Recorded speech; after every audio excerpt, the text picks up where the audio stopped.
자, 이제 실무의 두 번째 과정입니다. 교재 85페이지 조사 확인에 관한 내용입니다. 자, 조사 확인이 제일 중요한 시간입니다 하고 예고 드렸습니다. 왜 조사 확인이 중요할까요? 하면 지금 이런 이야기죠. 물건을 파는 사람 갑과 사는 사람 을 사이에 개업공인중개사가 중개를 하는데 이 물건에 대해서 조사하고 확인이 잘 되어야만 매수자가 사겠소 그러겠죠. 그래서 계약이 체결이 될 거니까 조사 확인 과정이 제일 중요합니다. 자, 우리 법령에서 이런 공부했습니다. 조사 확인을 하라는데 무엇을 조사 확인해야 됩니까? 하니까 저 물건에 대해서 중, 도, 수, 도, 소, 공의 세, 예, 시를 확인 설명해야 된다. 그래서 중도, 수도, 소공의 색시까지 확인해야 됩니다. 이런 수업을 한 적이 있습니다. 감각이 떨어졌을까봐 물어봅니다. 중이 뭘까요? 중개 대상물만 찾아라 그랬죠. 중개 대상물에 대한 소재, 지번, 지목, 면적 이런 것들을 이야기합니다. 노원구 상계동에 있는 그게 지번이죠. 그리고 아파트로서 종류, 면적은 30평인데 예정 가격은 얼마입니다. 이거를 확인해 봐야 된다. 그런 뜻이에요. 도 하면은 도배를 기억하라 그랬습니다. 도배와 벽면의 상태. 수 하면 수도 찾아내라 그랬죠. 그럼 수도만 찾아내면 뒤에 붙는 말이 전기, 가스 등 시설물의 상태. 도는 도로입니다. 18m 도로를 물고 있고 지하철하고 몇 미터 거리에 있다. 이런 것들을 확인합니다. 소 하면 소유권만 찾아라 그랬죠. 그러면 전세권, 저당권 등의 권리관계를 확인하는데 이 아파트는 농협에 대출이 3천만 원 돼 있습니다. 이런 것들을 확인해야 된다. 지금 그런 뜻이에요. 공 하니까 뭐가 생각납니까? 공 하면 자동으로 공법이 기억나야 된다. 그죠? 토지거래 허가 지역입니다. 투기과열지구입니다. 이런 것들을 확인해 줍니다. 세는 취득에 따른 조세, 얘가 예정가격, 3억에 팔 것이다. 이런 예정가격을 확인해야만 살 사람을 만날 수 있습니다. 실은 수수료죠. 보수와 실비에 관한 것. 이거 거래하게 되면 수수료는 얼마입니다. 까지도 확인해야 된다. 그래서 조사 확인해야 되는 사항이 중도, 수도, 소공의 색시까지 확인합니다를 법령에서 공부했다면 지금 실무편에 오면 이제 이것들을 어떻게 확인합니까? 구체적으로 나오는 거예요. 그게 실제 업무니까. 자, 그래서 지금 교재 85페이지 조사 확인을 하는데 확인하는 방법을 두 가지를 제시해 줍니다. 1번 내려오면 공부상 조사에 의한 확인, 공부상 동그라미. 한 장 넘어가서 두 번째 현장 조사에 의한 확인, 현장 확인 동그라미. 3번 상태 등 자료 제출 요청에 의한 확인, 갈로 열고 의뢰인 요래 적어놓습니다. 의뢰인을 통해서도 확인할 수 있다. 자, 다시 크게 나옵니다. 조사 확인을 잘해야 되는데 이런 내용들을 확인하기 위해서는 첫째 어떻게 확인한다? 공부상 확인하는 방법이 있다. 공부가 뭘까요? 공적인 장부라는 뜻이에요. 공적인 장부를 가지고 확인할 수 있고, 두 번째는요, 현장에 가서 확인할 수도 있습니다. 현장 조사할 수도 있고, 세 번째, 의뢰인에게 직접 물어볼 수도 있을 것입니다. 그럼 의뢰인이라는 말은 이 갑에게 이 아파트는 비가 오면 물이 좀 셉니까? 안 셉니까? 햇볕은, 아파트는 햇볕이 잘 들어야 되죠. 일조, 소음, 진동 등은 어떻게 됩니까?를 의뢰인에게 직접 물어볼 수도 있을 것입니다. 자, 그러면 조사 확인하는 방법은 몇 가지? 세 가지가 있는데 제일 중요한 게 공부상 조사가 제일 중요합니다. 시험에서. 자, 그러면 공적인 장부를 가지고 어떻게 확인합니까? 하니까 85페이지 다시 뒤로 돌아가서 자, 공부의 종류부터 알아야 뭘 조사하는 걸 알지. 그죠? 그래서 공부의 종류가 지적대장. 지적대장에는 뭐가 있다? 토지대장, 임야대장이 있다. 지금 이래 나가잖아요. 이거 전부 다 어디서 공부하는 거다? 지적법상에서 공부하는 거예요. 자, 지적에서 공부하셨을 수도 있고 또 했던 내용을 우리 단원에서 또다시 복습하면서 다시 한 번 더 확인합니다.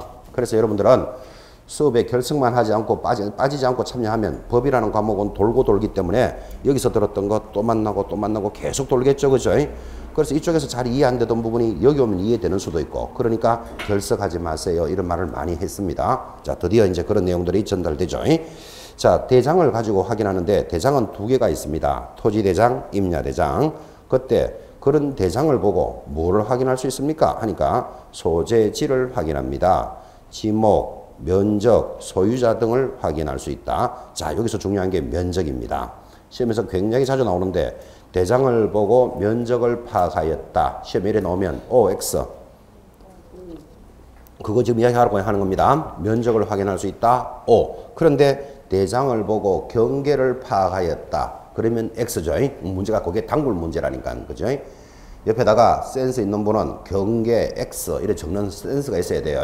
경계하면 틀린다. 그런데 대장에는 뭐도 나타난다? 소유자도 나타난다는 게 중요합니다. 이게 소유자도 나타납니다. 밑으로 내려가니까 건축물 대장이라는 대장도 있습니다. 자, 역시 대장이니까 소재지, 구조, 용도, 면적, 소유자 등에 관한 사항이 나타납니다. 이거 지금 일일이 다 기억한다는 거 쉽지 않다, 그죠? 그런데 처음 보시는 분은 낯설지만 앞으로 과목 등을 통해서 마르고 닳도록 배웁니다. 마르고 닳도록. 그래서 지금은 막 이렇게 스트레스 받지 말고 이런 것들을 확인할 수 있구나. 뭐를 주의해야 되는구나. 이 정도만 접근하시면 됩니다. 자, 이번에 공부로서는 중요한 등기부라는 게 있습니다. 지금은 등기사항 증명서 그렇게도 부릅니다. 자, 등기부를 보고 확인할 수 있는 것. 등기부는 세 가지 종류가 있습니다. 표제부, 갑구, 얼구가 있는데 표제부는 뭐가 나타나고 표시가 나타나고 갑구는 소유권, 얼구는 소유권 외의 물건, 제한 물건이 나타납니다. 요 세 가지의 특징은 전부 소유자가 기재된다 하는 게 특징이다까지도 제시해 줬습니다. 소유자가 나타납니다. 자, 다른 내용들은 여러분 지적법 들어서 또 나가겠지만 등기부도 가장 기초적인 서류니까 등기부를 보고 확인할 수 있는 것. 이렇게 물으면 등기부는 세 가지로 구성이 되어 있고 첫째 표제부라는 게 있습니다. 그리고 갑구, 얼구가 있다. 지금 여러분들은 이렇게 공부를 하시는 분이니까 등기부는 이렇게 구성이 되어 있습니다. 이렇게 뭐 지극히 당연한 이야기 같이 보이죠. 제가 그죠 한 20살 시절에 그죠 20살 시절에 한 10년 지났죠 지금 거의 10년 전에 한 20살 시절에 갑자기 느낌이 갑자기 왔는 모양인데 20살 시절에 그죠 친한 친구가 있었어요. 남자친구인데 공부는 안 하고 하여튼 둘이만 모여다니면서 계속 놀던 아주 친한 친구가 있었는데 그때 친구가 그죠 뭐 때문에 그랬는지 모르지만 등기부를 하나 가지고 왔어요. 뭐 때문에 가졌는지 지금 이제 세월이 오래돼서 기억이 안 나는데 근데 그 친구가 등기부를 탁 가지고 와가지고는 저한테 뭐라고 이야기하는가 하면 야, 등기부에는 표제부라는 게 있고 요 표제부 뒤에는 갑부가 있고 얼구로 되어 있다. 이런 말을 한 적이 있어요. 그때 제가 신선한 충격 받았습니다. 완전히. 계속 같이 놀러 다니고 서로 모르고 무식하고 공부는 안 했다고 생각했는데 걔는 내가 모르는 표제부, 갑구, 얼구가 되어 있다. 이러면서 설명을 해주더라니까요. 그때 진짜 충격받았다니까요. 그리고 여러분들은 지금 공부를 하는 사람이니까 이런 말이 당연한 것이 보이지만 안 한 사람은 등기부가 이렇게 구성되어 있다는 조차도 모르는 사람도 많다 이 말이에요. 지금 그죠? 지금 이거 볼 때마다 저는 그 기억이 나는 신선한 충격이 왔다니까요. 완전히. 그때부터 나도 공부해야 되겠다. 그 철들기 시작했습니다. 10년 전부터 철들기 시작했습니다. 하여튼. 그래서 표제부, 갑구, 얼구가 있는데 표제부는 뭐를 나타낸다? 부동산에 관한 표시사항이 나타나고 갑구는 소유권에 관한 것, 얼구는 소유권 외의 권리가 나타납니다. 그래서 등기부를 보고 이렇게 파악하는데 자, 이제 우리 시험에서는 이렇게 만나겠죠. 등기부, 얼구를 보고 소유자를 파악하였다. 시험에 이렇게 나오면 OX. X 찾아내야 돼. 소유권은 어디 나타난다? 갑구에 나타나잖아. 그죠? 문제를 어떻게 거는지 아시겠죠? 다시. 등기부 갑구를 보고 저당권이 설정되어 있음을 설명하였다. OX. X. 저당권은 뭐를 봐야 된다? 얼구를 봐야 된다고. 소유권 외의 권리는 얼구에 나타납니다. 그래서 등기부는 이렇게 구성이 되어 있고 뭐를 확인한다 하는 말을 지금 진행하고 있는 겁니다. 이제 지금은 기초니까 이 정도로 가지만 이제 앞으로 여러분들이 등기법도 계속 배우시고 이제 우리 수업 단원도 자꾸 단원이 높아지겠죠. 이 정도로 나옵니다. 등기부에 실거래가가 나타납니다. 지금 실거래가. 여러분 부동산 거래를 사고 팔면 실제 거래가는 신고해야 됩니다. 실거래가 신고를 부동산 거래 신고제라 그러는데 신고를 하면 등기부에 그 가격이 기록이 된다니까요. 어디에?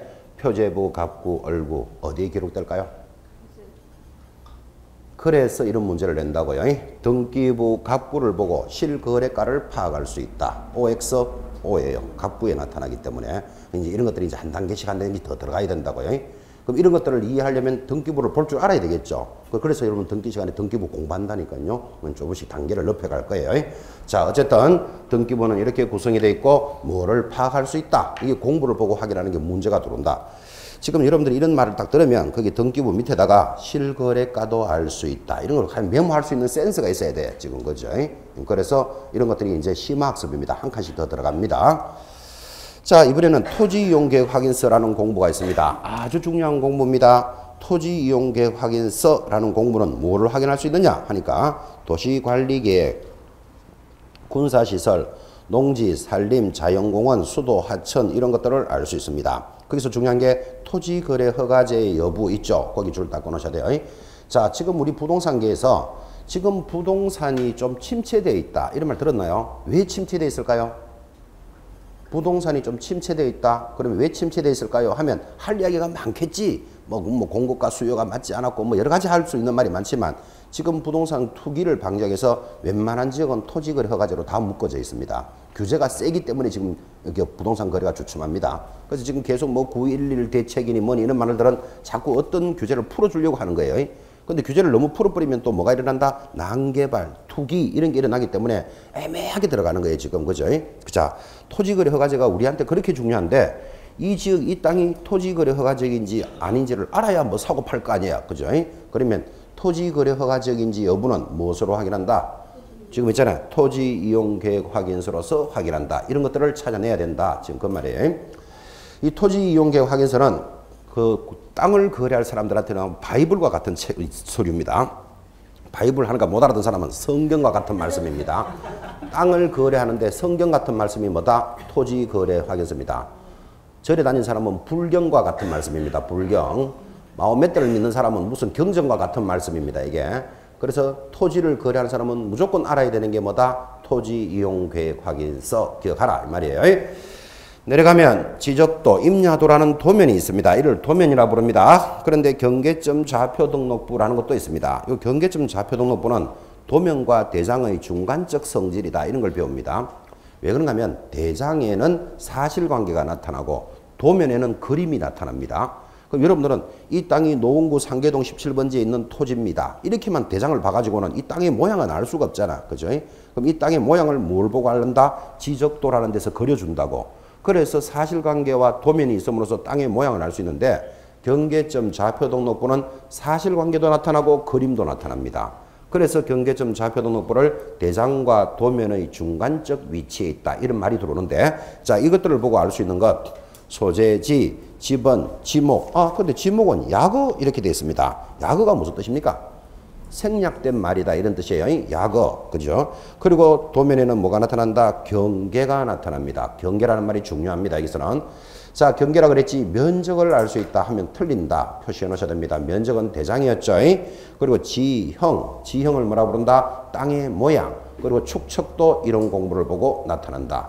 지금 무슨 소리를 하고 있는가 하니까 무슨 공부를 보고 무엇을 할 수 있습니다. 라는 단어를 가고 있다 이 말이에요. 근데 이게 양이 많다고요. 천천히 익혀나갑니다. 자, 그런데 거기 지적도에는 지목이 약어로 나타난다. 이 약어가 또 시험에 잘 나옵니다. 이게 실무적으로. 자, 지목은 모두 몇 개 지목이 있다? 지목은 28지목이 있다. 이렇게 배웁니다. 이 28지목이라는 조차도 시험 문제입니다. 지목은 모두 몇 개? 28개의 지목, 땅의 이름이 있습니다. 자, 이 지목에 땅의 이름이 있는데 예를 들어서 학교용지다. 그럼 이 지목이 학교용지면 대장에는 학교용지 이렇게 나타납니다. 근데 도면에는 뭘로 나타난다? 학 이렇게 나타난다니까요. 그래서 지적도라는 도면에는 학 이렇게 나타나니까 이거를 약어라 그런다고요. 근데 약어라는 말이 전부 어디다? 제일 앞에 글자를 따니까 별로 고민할 필요가 없다 이 말이에요. 자, 응용됩니까? 지목이 과수원입니다. 그러면 도면에는 뭐라고 표시되겠습니까? 과 이렇게 돼 있겠지. 그죠? 철도용지는 뭘로 돼 있다? 철 이렇게 돼 있겠지. 목장용지는 목 이렇게 돼 있겠죠. 그래 약어는 전부 다 뭐 제일 앞에 글자를 따는 거예요. 자, 도면에서는 약어로 표시되는데 아주 별난 놈이 4개가 있기 때문에 중요한 거라. 그 별난 놈 4개를 우리는 차, 장, 천, 원은 두 번째 부호를 따요. 그래서 이 4가지는 실무적으로 기억해놔야 된다고요. 차, 장, 천, 원은 두 번째 부호라 그랬죠. 두 번째니까 차는 뭘까요? 그렇지. 주차장을 차 그럽니다. 그 다음 장은 공장용지를 장 그럽니다. 천은 하천입니다. 원은 유원지를 원합니다. 그래서 차, 장, 천원이라는 4가지는 두 번째 부호를 딴다. 그래서 이게 실무적으로 잘 나온다고. 요게 네 가지니까 쓸데없는 놈이 한 놈 탁 들어오겠죠, 지금. 그죠? 그래서 단골 문제로 들어오니까 기억하시는데, 아니, 왜 주차장은 그러면 약어를 주로 안 하고 왜 차로 했을까요? 하면 주가 있기 때문에 그래요. 주가 뭐다? 주유소 용지가 있어요. 그러면 여러분 도면에 주가 딱 나오면 뭐라고 읽어야 된다? 주유소 용지 해야 되지. 숨도 안 쉬고 주차장이 돼 이러면 날 샌다고 지금. 그죠? 그래서 두 번째 보호를 주의하라고 지금 차하고 걸어 놓은 거예요. 장이 있는데 왜 이거를 공장 용지를 왜 공으로 안 하고 장으로 했을까요? 하면 공원이 있기 때문에 그래요. 공원은 뭐 한다? 공합니다. 요거 말고는 나머지는 전부 다 앞글자니까. 그죠? 하천은 별 볼 일 없는데 요거는 하천은 무조건 두 번째 글자죠. 이 하천을 왜 하로 하지 않고 천으로 했을까? 굳이 뭐 질문할 이유는 없지만 질문한다면 지금은 도면에 한글로 적지만 예전에 도면에는 전부 뭘로 적었다? 한문으로 적었어요. 임야 같으면 뭐 임 또는 산림이면 산 이렇게 적는다니까. 전부 도면에 한자로 적었다니까요. 답이면 답, 아 괜히 말했다가 또 한자 적어야 되죠. 답 이렇게 적어둡니다. 전이면 전 이렇게 도면에 전부 한자로 적었다니까요. 그럼 하천은 원래 하천 이게 하천이니까 하 이렇게 적어줘야 되는데 한글로 바꾸면서 그냥 하 이렇게 뿌리면 자꾸 밑에를 본다니까 사람들이 하 이러니까 그죠? 그러니까 할 수 없다. 하천은 뭘로 적자? 천 이렇게 만들어 놓은 거예요. 그거는 그냥 왜 천이 됐다는 것만 이야기하는 겁니다. 원은 왜 유원지를 유로 하지 않고 원으로 가는가 하면 유지가 있기 때문에 그래요. 그래서 앞에 글자 나머지는 전부 다 앞에 글자니까 유지가 있기 때문에 원은 유원지고 유지는 뭐다? 유합니다. 그럼 나머지 것들은 고민할 필요 없다 그랬죠. 전부 앞글자니까 앞글자 쭉 따라가면 되는데 두 번째 글자만 딱 기억해 놓으면 어쨌든 잡아낼 수 있습니다. 이게 여러분 우리 중개실무에서 이 지적이 얼마나 중요하게 다가오겠습니까? 여기가 상계동에 있는 아파트 단지라고 한번 쳐봅시다. 근데 여기에 주돼 있습니다. 여기 이제 이 아파트를 뭐 살래 팔래 지금 이렇게 거래를 합니다. 자, 아파트 단지 길 건너편에 뭐가 있다? 주. 그럼 이렇게 주가 있으면 뭐라고 읽어줘야 됩니까? 주 하면 요거 주유소 용지 이렇게 설명해야 되잖아. 그죠? 그런데 개업공인수가 살짝 무식해가지고 주가 나오니까 요거 주차장이 돼 이랬거든. 그럼 주차장이다 이랬는데 실제 아파트 사고 난 사람이 아파트 단지 옆에 공용 주차장이 있으면 굉장히 좀 좋은 상태잖아요. 그죠? 가보니까 주차장은 고사하고 정유 탱크 이런 게 쫙 걸려 있습니다. 그러면 사기치고 팔았다 이런다고요. 아파트 옆에 뭐 주차장이 있다 그랬는데 주차장이 아니고 주유소 공장이 있더라. 기름 공장이 있더라. 이래 되잖아. 그죠? 사기쳐서 팔았다 그러는데 사실은 사기친 게 아니고 무식해서 그런 거잖아요. 그죠? 아파트 거래할 수 있다 없다? 못 한다고. 그래서 이게 중요하다 지금 그 이야기 하려고 그러는 거예요. 자, 다시 아파트 단지를 거래하는데 옆에 공 돼 있습니다. 그러면 의뢰인이 뭐 지도 도면을 보면서 이 아파트 살래요 팔래요 그러는데 옆에 뭐라고 돼 있더라? 공 돼 있는 거예요. 그러면 의뢰인이 묻는다니까요. 이 공이 무슨 뜻입니까? 이렇게 물으면 뭐라고 대답해야 된다? 아, 공원이다 이래야 된다고. 아파트 단지 옆에 공원이 조성돼 있으면 굉장히 주거 조건이 좋죠. 그죠? 그런데 또 살짝 무식해가지고 공장입니다 이러면 멀쩡한 아파트 날 새도록 만들어 놨다니까 지금. 아파트 단지 옆에 공원이 있는 거하고 공장이 있는 거하고는 사정이 다르죠. 그죠? 그래서 이 내용을 알아야 된다 몰라야 된다? 알아야 된다고. 그래서 실무의 시험에 잘 나온다고 이게. 그죠? 이런 개념을 익히셔야 돼요. 자, 그러면 이런 자세한 내용들은 지적법에서 다시 다 공부하지만 일단 여러분들이 이 시간에 기억할 것 모든 지목은 앞글자를 따른데 두 번째 따른 걸 기억해놔야 된다고. 차장에게 얼마 준다? 1,000원 준다. 요거는 두 번째 글자다. 무조건 두 번째 딱 짚어놓으셔야 돼요. 두 번째 글자 뭐라고요? 차장에게 1,000원 준다. 차장 1,000원은 두 번째다. 그러면 어떻게든 나중에 따라간다고요. 차가 두 번째로 그랬으니까 뭐 주차장 요래 나가는 거예요. 착해 놓으셔야 됩니다. 실무에서 중요하기 때문에 잘 나오는 편입니다. 이게 두 번째 부호 차장에게 얼마 주고 1,000원 주는데 실질적으로 지금 차장에게 얼마 줄까요? 우리 밖에서 나가면 차장에게 차장도 없지만 카드 줍니다. 저는 카드. 그래서 여러분들은 지금 차장도 본 적도 없잖아요. 그죠? 그런데 차장을 본 적도 잘 없을 건데 예전에 어떤 분이 앞에 분이 차장을 많이 봤는데요. 이래요. 요즘 차장 못 봤을 건데 어떻게 봤는다니까. 자기 아빠가 우리 아빠가 차장인데요. 그래요. 그 차장하고 달라요. 지금 이게. 그래서 우리말은 잘 들어야 끝까지 잘 들어야 돼요. 하여튼 일단 두 번째 부호는 뭐라고요? 차장에게 1,000원 주는 것은 두 번째 부호다. 그거 기억해 놓으셔야 됩니다. 지금은 기초과정이지만 이게 쌓이게 가면 여기까지 갑니다. 주유소 용지일까요? 주유소일까요? 지목에. 주유소 용지로 돼 있어요. 용지. 그죠? 그래서 아주 심하게 수업에 나올 때는 다음 지목으로서 틀린 걸 찾으세요. 해놓고 답은 주유소 탁 돌아요. 답은 X예요. 주유소 가는 건 뭐라고요? 주유소 용지예요. 이런 것들은 장난 아니거든 사실은. 그죠? 이게 심하게 수업이니까. 그래서 이제 여러분 한여름쯤 되면 제가 그런 말 할 거예요. 앞으로 공부를 정확하게 해놔야 되기 때문에 시험 까탈스럽게 들어오기 때문에 차 기름 넣으러 주유소 갔다 올게. 그러면 안 돼. 주유소 용지 갔다 올게. 자꾸 이렇게 연습해야 돼. 그죠?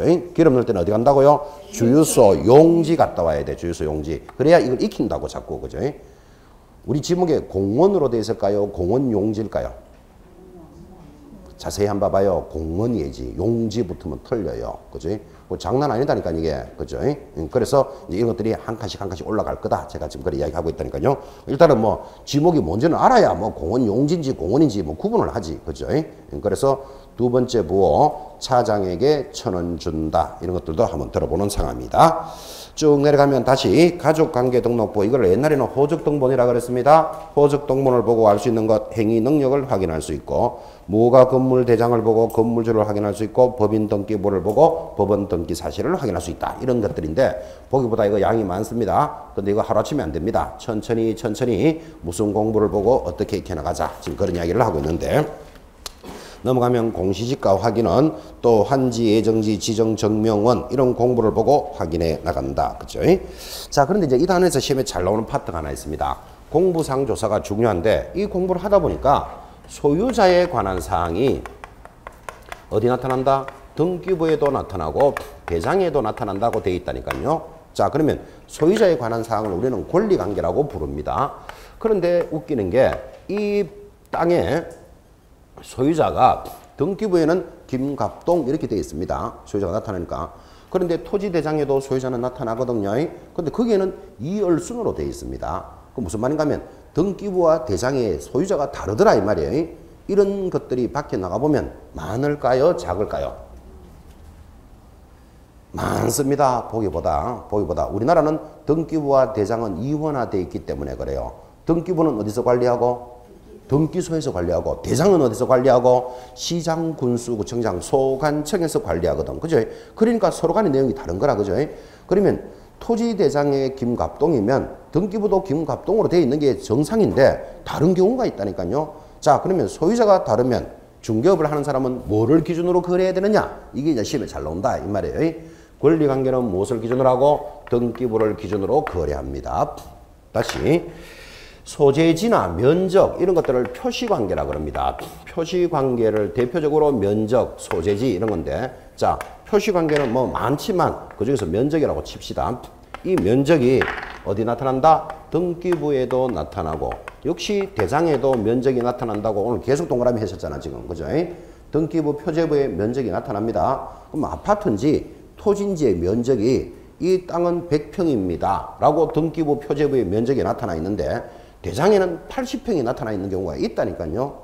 그래서 면적이 대장과 등기부가 다르면 중개업을 하는 사람은 뭐를 기준으로 해야 될까요? 라고 물으면 답이 뭐다? 표시관계는 대장을 기준으로 거래합니다. 이게 실무에서는 시험에 잘 나오니까 실무의 A, B, C입니다. A, B, C 기억해 놓으셔야 돼요. A, B, C라는 말은 이거예요. A, B, C를 모르면 영어를 못 따라가잖아. 그죠? A, B, C를 영어를 배우려면 알아야 되듯이 실무를 공부하려면 이게 기초다. 이 말이 기초. 그죠? 그래서 장부가 다를 때는 뭐를 기준으로 거래한다. 이거 아주 중요한 모습이니까 새기셔야 됩니다. 자, 지금은 이런 관계는 뭐를 기준으로 하고 이런 것들은 뭐를 기준으로 합니다. 이렇게만 전달을 하면 이게 수업이 약한 거라. 왜 그래 되는지 원리를 좀 알아놓으면 따라갈 수 있으면서 찾아내거든. 그죠? 그래서 원리를 지금부터 설명하는데 여러분 원리를 들을 때는 이거 자꾸 필기 하지 말고 다른 과목, 타 과목이니까 이렇게 잘 들어주는 게 좋아요. 지적에 관련되는 것은 지적법 쌤이 제일 잘할 거 아니에요. 그러니까 지적법에서 잘 듣는데 이제 한번 이렇게 느낌을 가져놓고 들으면 훨씬 낫잖아요. 왜 이렇게 기준을 잡아야 되는가 하면 이것 때문에 그래요. 자, 이 땅이 갑의 소유입니다. 그럼 갑이 가지고 있다가 팔았습니다. 누구에게? 을에게. 그럼 우리에게 을에게 팔면 이걸 소유권 이전했다 그러잖아. 그죠? 그럼 여러분이 을이라고 치고 땅을 샀습니다. 땅 사고 나면 제일 먼저 뭐 한다? 1. 땅 사고 나면 펑펑 운다. 2번 등기한다. 답은 몇 번? 등기하지. 땅 사놓고 펑펑 울기는 왜 우는데. 그죠? 그래서 감격에 져서 울더라도 그 다음에 반드시 뭐 하게 돼 있다? 등기하겠죠. 그러면 소유자가 갑에서 을로 바뀌었습니다라고 등기를 한다는 말은 등기소에서 등기를 하잖아요. 그러면 등기부는 갑에서 을로 바뀌었어. 그런데 대장은 아직도 뭘로 돼 있다? 갑으로 돼 있다니까요. 등기부터 했지 여러분이 소유자를 시군구에 가서 바꾼 건 아니잖아 지금. 그죠? 그러니까 대장에는 아직도 갑으로 돼 있으니까 등기관이 갑으로부터 을로 소유권이 이전되면 이렇게 바뀌었음을 소관청에다가 통지를 해줘야 돼. 통지를 해줘야지 장부를 서로 일치하는 거예요. 그래서 통지라는 말이 나오는데 이때는 통지라 그러지 않고 등기관이 소관청에는 등기필, 등기가 되었음을 통지해준다. 며칠 만에 7일 내로 그거 시험 나옵니다. 그렇게 해서 통지를 함으로써 어떻게 된다? 이를 일치를 시켜야 된다고요. 그런데 소관청이 탁 보니까 등기가 안 되어야 될 놈이 등기가 됐다고 넘어왔거든. 그죠? 그러면 소관청이 등기소에 뭐를 할 수 있다? 불부합 통지를 한다. 라는 것들을 여러분들은 배우게 됩니다. 불부합 통지라는 말은 여기서 나옵니다. 자, 또 이럴 수도 있습니다. 똑같은 땅인데 이 땅의 지목이라고 합시다. 지목이 전이었습니다. 전인데 이게 지목이 변경되어서 이제 대로 바뀌었습니다. 똑같은 땅입니다. 아까는 소유자가 바뀌었다 그랬고 이번에는 전에서 대로 바뀌었습니다. 그럼 지목이 전에서 대지로 바뀌면 이런 현상을 무슨 현상이라고 그런다? 대박 터진 현상이다. 그죠? 전에는 뭐 합니까? 저는 밭농사밖에 못 짓잖아. 그죠? 근데 이걸 대로 바꾸면 이제는 주유소를 만들 수도 있고 학교를 지을 수도 있고 아파트를 지을 수도 있으니까 땅 가치가 수백 배가 올라간 거예요. 그래서 지목이 변경되면 대박 터지는 거예요. 대박. 그러면 여러분 모든 답을 전부 대지로 바꾸고 싶지만 쉽게 바꿔준다 안 바꿔준다? 절대로 안 바꿔준다고. 그래서 지목 변경은 상당히 어렵다고 기억하고 계셔야 돼요. 지목이 변경되면 대박 터지기 때문에 그래. 대박 터지기 때문에. 서울 도심에 있던 공장이 있었어요. 인구가 작을 때는 예를 들어서 수유리, 창동 이런 데에도 변두리였잖아 사실은. 그죠? 이럴 때 공장이 있었는데 이제 주거지역으로 막 밀려들면 땅값이 막 올라가잖아. 그죠? 주민들이 많이 살게 되고 그러면 주민들 한복판에 그 공장이 있으면 안 된다고. 시멘트 공장 이런 것들이 있으면 그럼 이런 공장은 다시 외곽으로 나가겠죠.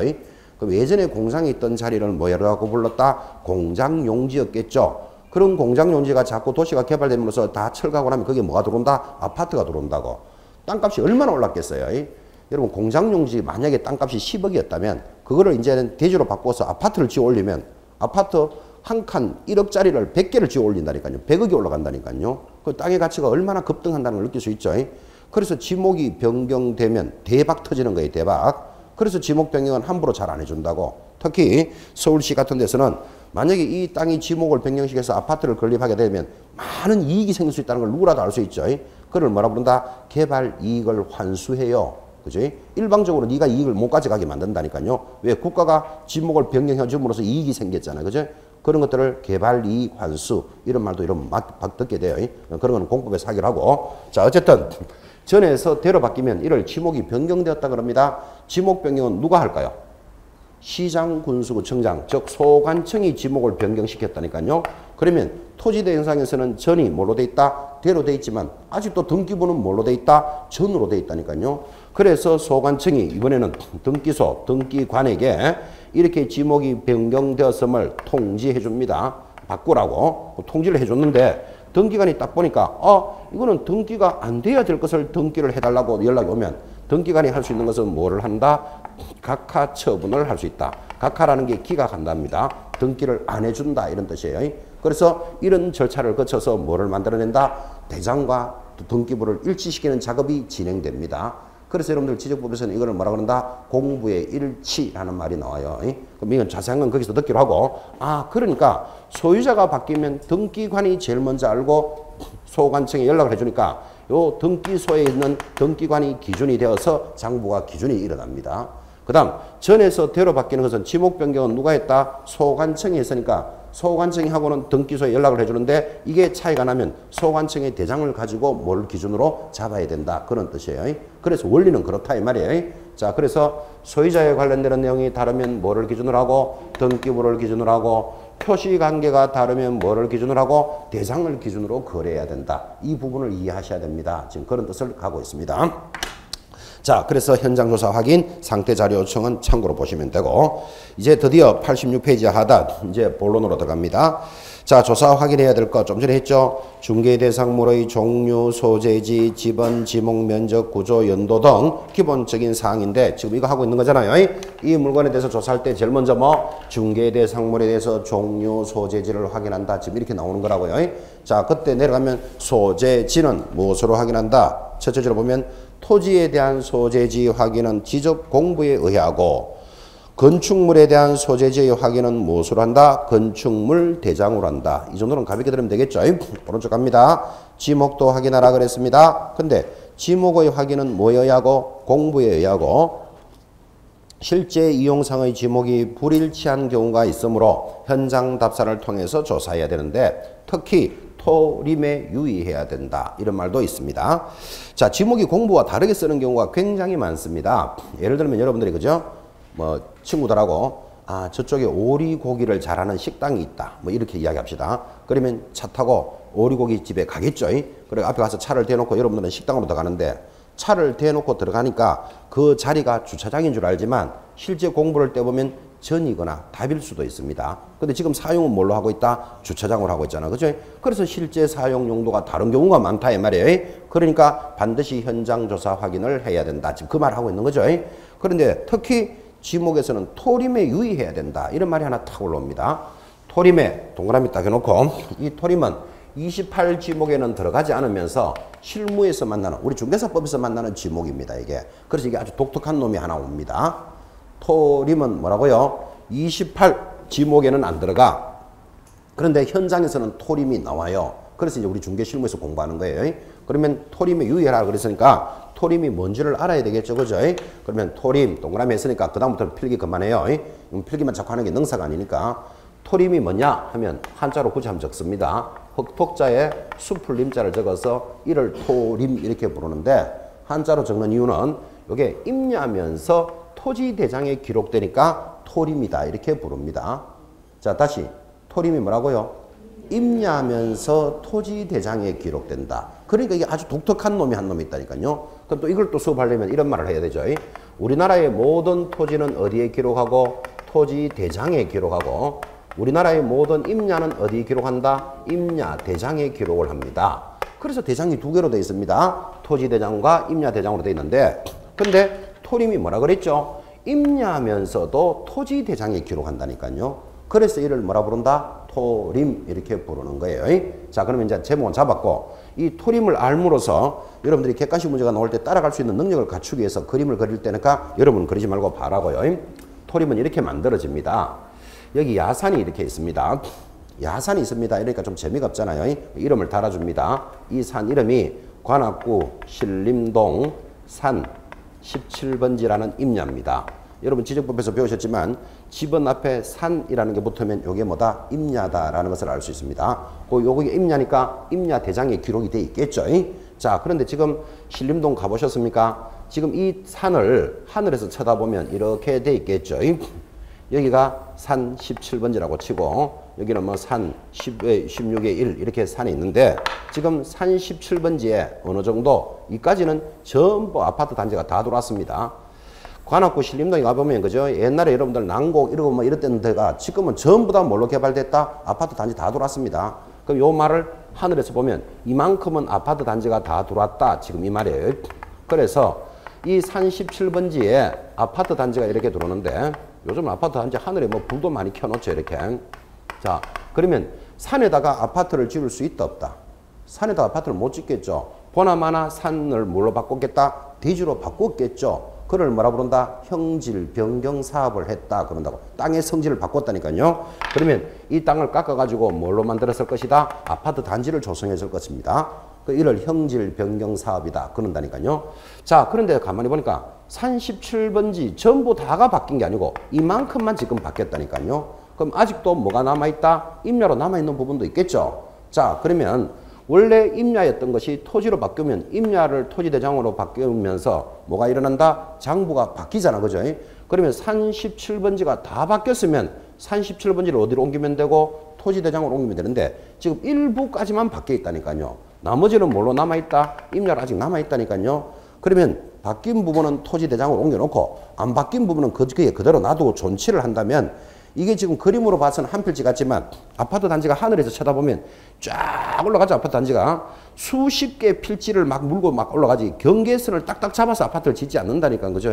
그러면 그 많은 경계에 빠꼼빠꼼하게 요만큼은 빠졌고 요만큼은 아직도 그대로 남았고 이렇게 하면 장부도 많아질 뿐더러 보기도 싫고 또 알다시피 이 부분도 언젠가는 토지대장이 될 가능성이 높죠. 그러면 차라리 47번지 모두를 토지대장으로 옮겨버린다고. 그러니까 임야면서도 어디로 가는 게 있다? 토지대장으로 가는 게 있다고. 임야면서도 토지대장으로 가는 게 있다고요. 그거를 뭐라 부른다? 토림 이렇게 부른다고요. 자, 그러면 여러분 땅의 성질을 알았다면 이 땅 주인이 그럽니다. 우리 이 땅은 토림이야 이렇게 말하는 거예요. 그럼 내 땅 주인이 이거 토림이야. 그러니까 개혁공사가 땅을 거래하러 왔는데 이거는 토림이다. 이 말은 자랑하는 거다 아니다. 부동산 감각이 있어야 됩니다. 자랑하는 겁니다. 왜 자랑하는 겁니까? 지금 임야로 돼 있지만 대장은 어디가 있다? 토지대장에 들어가 있으니까 세금은 싸게 넣으면서 앞으로 개발될 가능성이 높은 좋은 땅인 마들을 자랑하고 있는 거예요. 땅 주인은. 그리고 이런 토림에는 주로 뭐가 만들어진다? 전원주택지 이런 게 만들어진다고. 여러분 토림은 별장용지다 전원주택지다. 별장이라는 것은 1년에 한두 번 가는 곳이 별장이고 전원주택지는 대도시 주변에 있으면서 교통이 발달돼 있고 공기가 좋은 곳 이게 전원주택이잖아. 그죠? 그러니까 토림은 대도시 주변에서 만들어진다. 강원도 꼴짝에서 만들어진다. 토림은 대도시 주변에서만 만들어지는 거예요. 전원주택 용지로 적합하다. 또 땅의 성질이 임야로서 세금은 싸게 나오지만 토지의 성질을 가지고 있음으로써 땅 주인은 자랑하는 거예요. 그래서 중개업자한테 내 땅은 토림이니까 이거를 좀 사주세요. 뭐 팔아주세요. 지금 자랑하고 있는데 그런 지목은 없는데요. 하고 있으면 이제 어느 학원 출신입니까? 중개법 쌤이 어떤 놈입니까? 자기 열받기 시작한다니까. 그죠? 그 땅 거래 못하는 거는 당연하고. 그죠? 그래서 토림이라고 말할 때는 땅 주인은 자랑하고 있는 겁니다. 왜? 땅에 세금은 싸게 넣으면서도 토지와 성질이 유사한 거잖아. 그죠? 또 언젠가는 개발될 가능성이 높다. 이런 거 아실 수 있죠. 근데 이 토림이라는 것은 28지목에는 안 나와. 저게 전답, 과손 이렇게 할 때는 현장에서 만나는 실습에서 만나는 지목이에요. 저게. 그래서 여러분들은 토림 하는 말을 기억해 놓으셔야 됩니다. 나중에 토지를 거래할 때 땅 주인이 우리 이 땅은 토림입니다. 이 말은 자랑하는구나. 이렇게 기억하셔야 돼요. 토림은 대도시 주변에서만 만들어지는, 그죠? 앞으로 개발 가능성이 높다. 이런 말을 기억해 놓으셔야 된다고요. 토림이 만들어지는 모습도 한번 정리를 해봅니다. 또 객관식 문제를 대비한다면 이럴 수도 있나요? 우리나라의 모든 임야는 임야 대장에만 기록할 수 있다. OX. 그것도 아시겠죠? 토지 대장에 가는 것도 있어요. 그걸 뭐라고 부른다? 토림. 이런 것들은 이 땅의 성질을 알면서 만들어야 될 객관식 문제지. 이걸 막 일일이 찾아가면서 찾는 건 아니라고요. 토림은 별장용지이다. 전원주택지이다. 전원주택지이다. 이런 토림은 개발 가능성이 높다. OX. 이런 것들이 객관식 문제를 따라 붙어야 된다고. 그렇죠? 토림 하는 것도 한번 주의해라. 그랬습니다. 3번 면적도 확인해야 됩니다. 면적은 무엇으로 확인한다? 토지대장, 임야대장에 의해서 줄 것입니다. 각 필지별로 확인합니다. 근데 그 밑에 보니까 면적은 수평 투영 면적이다. 이런 말도 하나 들어주셔야 돼요. 자, 여러분 면적. 지금 여러분이 앉아 계시는 이 교실의 면적은 얼마입니까? 이렇게 물으면 어떻게 재봐야 되죠? 가로 곱하기 세로 하면 면적이 나오죠. 그럼 여러분이 앉아 계시는 이 자리는 평평하잖아. 이렇게. 그죠? 그런데 밖에 나가보면 토지는 여러분과 같은 요런 반듯한 땅이 있다 없다? 절대로 없습니다. 밖에 나가면. 그죠? 땅은 전부 다 뭐가 있다? 굴곡이 있다니까. 굴곡이. 이렇게. 그죠? 특히 우리나라 땅은 80%가 임야이기 때문에 평평한 곳도 없어요. 전부 높거나 낮거나 굴곡이 다 있다니까요. 자, 그러면 이 교실과 같이 이렇게 평판한 땅은 없다니까. 반듯한 땅은. 그죠? 그러면 이 면적을 따질 때는 평평하면 가로 곱하기 세로 하면 면적이 얼마라는 걸 알 수 있는데 땅에 굴곡이 이렇게 있다니까요. 그러면 이런 굴곡이 있는 땅을 면적을 잴 때는 어떻게 잰다? 수평 투영 면적이라 그랬잖아요. 그러면 실제 거리를 따라가면서 재는 게 아니고 하늘에서 착 쳐다본 거리, 요거를 뭐라 그런다? 수평 투영 면적으로 재는 거예요. 그래서 면적은 수평 투영 면적이다. 이런 말도 하나 들어놓을 줄 알아야 돼요. 자, 그러면 수평 투영 면적은 하늘에서 바라다본 면적입니다. 하늘에서 바라보면 굴곡이 있다 없다? 굴곡이 없잖아. 그러니까 임야가 이렇게 생긴 산이 있다면 이게 남산이라고 칩시다. 요 남산의 면적이 얼마입니까를 어떻게 잰다? 따라가면서 굴곡을 재는 게 아니고 하늘에서 본 모습 이렇게 해서 요게 남산이다. 면적은 이렇게 재는다니까요. 무슨 말 이해하시겠습니까? 그래서 면적은 무슨 면적? 수평 투영 면적이에요. 설악산의 면적은 몇만 제곱미터로서 이런 거 숫자 보신 적 있죠? 그거 설악산을 막 올라가면서 가로, 막 내려가면서 세로 이렇게 재는 거 아니다 이 말이에요. 하늘에서 딱 바라보면 설악산이 이렇게 생겼을 거 아니라 그죠? 그 면적을 재는 거예요. 그래서 우리는 지적상의 면적을 뭐라 그런다? 수평투영 면적이에요. 자, 그러면 이게 느낌이 왔다면 또 물어봅시다. 실제 면적이 클까요? 수평투영 면적이 클까요? 실제 면적이 커요. 실제 면적은 가로, 높낮이를 다 재주는 거라 그랬잖아. 그죠? 하늘에서 딱 바라보게 되면 언덕이 다 생략돼 버렸잖아. 그죠? 그래서 수평투영 면적이 작게 나와요. 공부에서. 그래서 보편적으로 사람들이 이러잖아요. 우리 밭이 1000평이야. 이렇게 말하지만 대장에는 950평 나올 수 있다고. 하늘에서 재 모습이기 때문에. 그죠? 그래서 대장하고 차이가 나는 거예요. 땅을 면적을 잴 때는 굴곡을 인정해 준다 안 해준다 안 해준다니까요. 수평투영 면적으로만 가는 거예요. 그러니까 또 지적법에서 이런 걸 배우죠. 면적이 착오가 나면 수정을 어떻게 해야 된다 이런 것도 배우신다고. 제일 많이 나오는 거 첫 번째 면적과 두 번째 면적을 합쳐서 평균치를 면적으로 책정한다. 그러면 무조건 X예요. 그거 그렇게 마음대로 안 정해요. 그래서 지적법 들을 때 면적이 착오가 나면 어떻게 수정한다 이런 거 들으면 재밌게 들어놔야 돼요. 실제 생활에서도 중요하기 때문에. 두 개를 합쳐서 평균치로 기록한다. 그런 것도 1번에 딱 걸려들면 내년에 다시 만나야 돼요. 그렇게 마음대로 막 그렇게 안 정한다니까, 면적을. 그죠? 여러분 알다시피 그렇게 평균치를 정해버리면 강원도의 한 평짜리 땅은 15원도 안 되지만 명동의 한 평짜리는 10매덕이 되는 것도 있어요. 10매덕. 그거를 평균치를 잡아가지고 땅을 면적을 재면 수억이 왔다 갔다 한다니까요. 그죠? 그래서 면적을 예민하게 잰다는 걸 기억해 놓으셔야 돼요. 자, 일단 면적 됐고, 내려가면 건축물에 대해서는 건축, 구조, 연도, 경계, 지형, 지세, 용도 이런 것들을 확인하는데 읽어보면 그냥 가볍게 이렇게 읽어볼 수 있는 내용들이 전달되어 있습니다.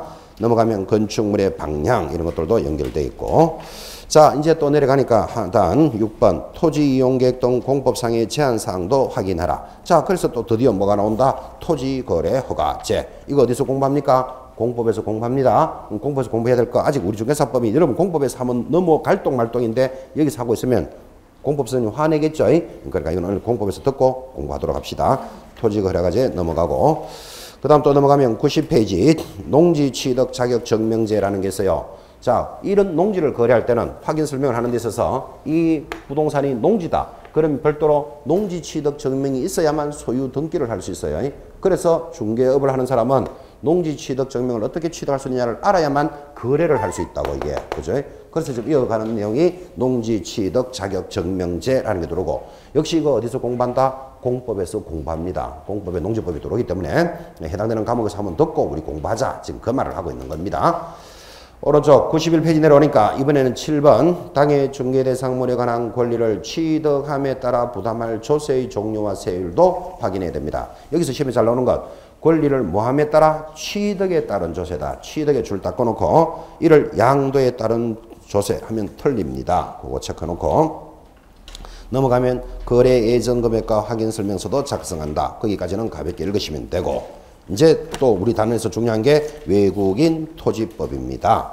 자, 이 외국인 토지법은 다른 과목에서 나오지 않습니다. 근데 중개사법에서는 무조건 시험에 나옵니다, 이게. 그래서 외국인 토지법 정리해야 됩니다. 중요한 단어니까 10분 쉬었다가 정리하도록 하겠습니다.